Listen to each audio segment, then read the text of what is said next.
Special counsel Jack Smith is making moves to drop Donald Trump's D.C. election interference case, asking the judge to hit pause on the whole process with a new status report due no earlier than December 2nd. Smith requesting that the court, quote, vacate the remaining deadlines in the pretrial schedule to afford the government time to assess this unprecedented circumstance, meaning Trump's historic election win.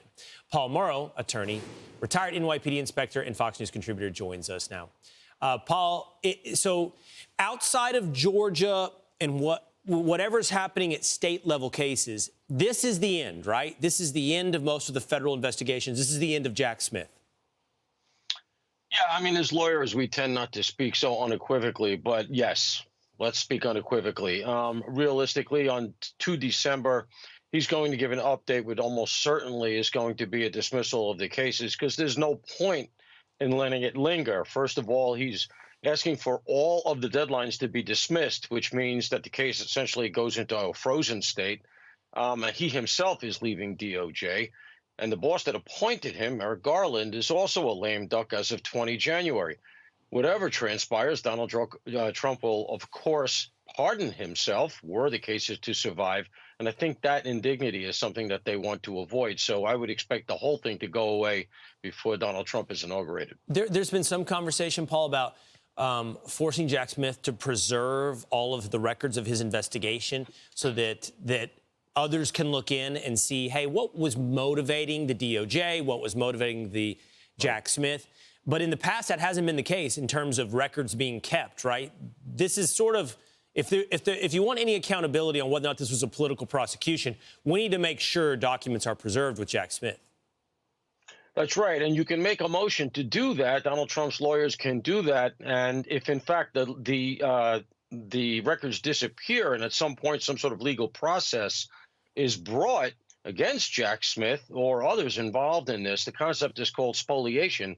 And essentially it means that the missing documents, the missing evidence, can be inferred against Jack Smith and those who might have gotten rid of some evidence. So it would behoove everybody involved here to play ball, make sure they preserve that evidence. But you know what? The January 6th committee did not.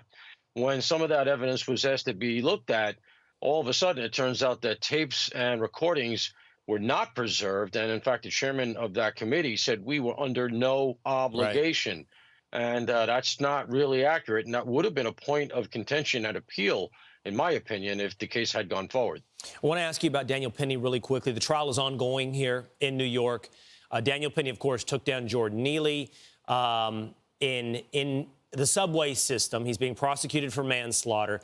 Now witnesses are taking the stand, Paul, and sharing what they felt on the train that day. Here's an example of a witness. I think they said, talking about Jordan Neely, I think this guy was on drugs, because when he came in, he was unbelievably off the charts. He scared the living daylights out of everybody.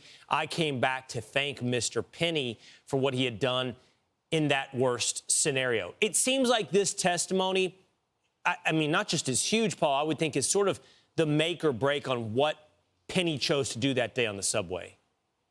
I think your instincts are accurate. Let's recall, these are prosecution witnesses.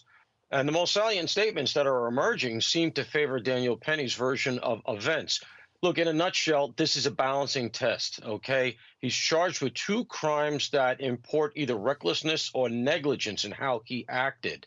And his defense will be justification. I wasn't reckless. I wasn't negligent. I did what I did. I was justified in doing it.